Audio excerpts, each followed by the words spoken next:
دوستو السلام علیکم ورحمۃ اللہ وبرکاتہ۔ امید ہے کہ آپ تمام اللہ کے فضل و کرم سے بخیریت و عافیت ہوں گے۔ اب آپ وی ایم خلیل الرحمن سے اقوال زرین سنیے گا۔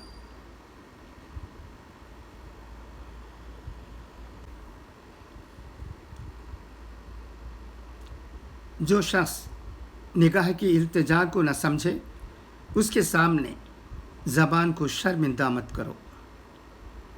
پرندے اپنے پاؤں کے سبب دام میں پھنستے ہیں اور انسان اپنی زبان کے باعث۔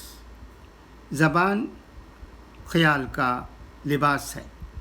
زبان میں ہڈی نہیں ہوتی، لیکن یہ آپ کی کھوپڑی توڑوا سکتی ہے۔ زبان کی لغزش پاؤں کی لغزش سے زیادہ خطرناک ہے۔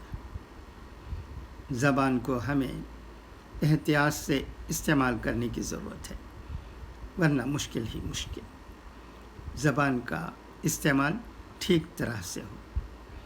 ان اقوال زرین میں یہی بات کہی گئی ہے۔ خدا کرے کہ ہم زبان کو ٹھیک طرح سے استعمال کرنے کی کوشش کریں۔ اللہ حافظ۔